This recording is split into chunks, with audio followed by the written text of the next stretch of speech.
শুভ সন্ধ্যা। তো সবাই কেমন আছো? আশা করছি সকলেই ভালো আছো। তো আজ হচ্ছে 16ই জুলাই। তো আজ হচ্ছে মঙ্গলবার, আর আজ একটা স্পেশাল দিন। সকাল থেকে ব্লগটা আমি কন্টিনিউ করতে পারিনি, মানে চালুই করতে পারিনি, কন্টিনিউ করব কী করে। তো এখন একটু সময় পেয়েছি, আর তো এখন তো একটা এই ব্লগটা স্টার্ট করছি। আজ হচ্ছে একটা স্পেশাল দিন বলতে আজ হচ্ছে আমার শাশুড়ি মা এবং শ্বশুরমশাইয়ের অ্যানিভার্সারি। তো সকালবেলা একটু অল্প স্বল্প রান্নাবান্না করে দিয়েছি, মাছ টাছ করে দিয়েছিলাম।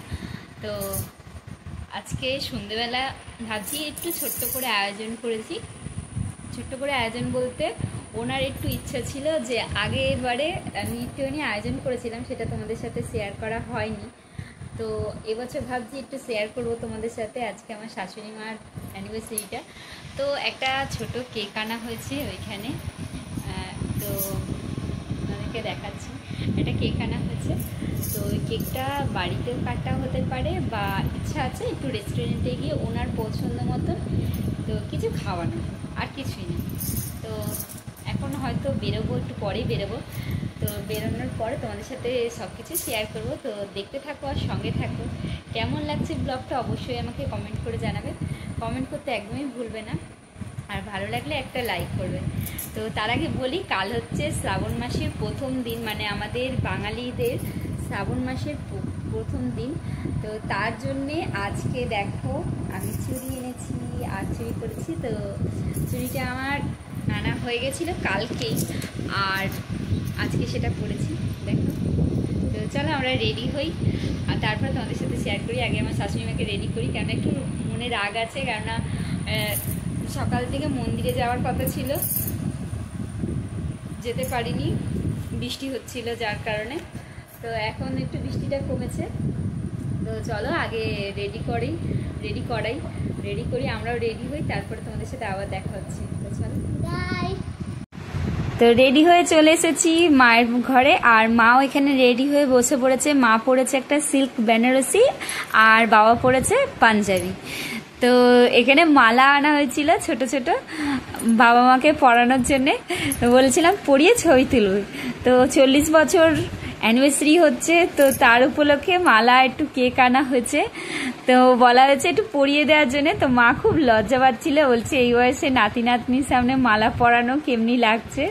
তো খুবই লজ্জা পাচ্ছিল, আর তাও সত্ত্বেও ফটো তুললাম, ছবি টবি তুলেছি। আর এখানে দেখো এই কেকটা আনা হয়েছে, এই কেকটা কাটা হবে। তো চলো কেকটা কেমন হয়েছে কমেন্ট করে অবশ্যই জানাবে। গাঁদা ফুল দিয়ে বাপের জন্য দেখিনি, ভালো হবে দেখো, পুরোপুরি হবে দেখো।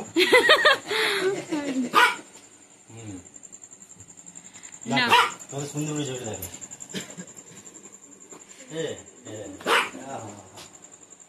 না এবার কেক কাটিং পর্ব হচ্ছে।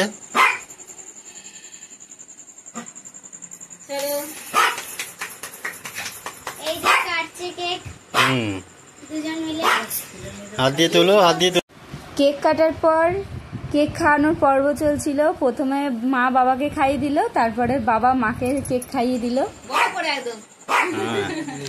ঘরে কেকটা কেটে আনন্দ করে আমরা যাব একটু রেস্টুরেন্টে গিয়ে, বাইরে আজকে একটু খাওয়া দাওয়া করবো ভেবেছি।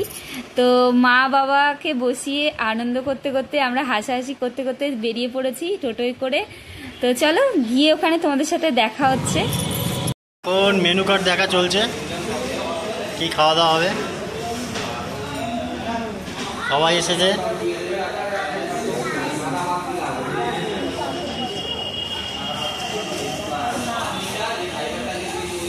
খাওয়া দাওয়া পর্ব শুরু হয়ে গেছে।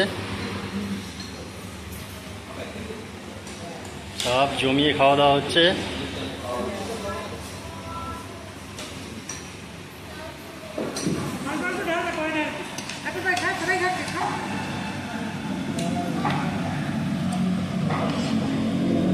কেমন হয়েছে? আজকে বিবাহবার্ষিক কমপ্লিট, সমস্ত কিছু প্রোগ্রাম হয়ে যাওয়ার পর এখন এসে বাড়িতে বসেছে দুজন মিলে। তাতে কেমন লাগলো? খুব ভালো লাগলো, খুব ভালো লাগলো।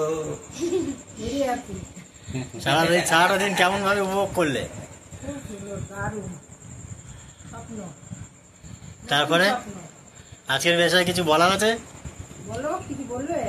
না না না, কিছু বলে নেই। দিনটা আসে আমার জীবনে, হ্যাঁ যতদিন বেঁচে থাকবো আশা করি আসে, বা আমার বড় ছেলে যেমন করছে এরকম যেন করতে পারে, আমি আশীর্বাদ করি। আমার বড় ছেলের জন্য আমি খুব সুখী, খুব হ্যাপি। ভবিষ্যতে হয়তো ছোট ছেলেও করবে। আর তোমার কেমন লাগলো বলো বাবা?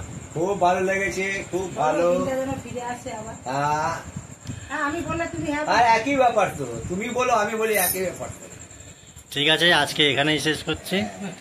এই যে তোমাদের ব্লগার দিদি আইসক্রিম খেতে এখন ব্যস্ত, যা বেঁচে গেছে কারি কুচিয়ে এখন খাচ্ছে সব। এগুলো খাওয়াচ্ছিস কাল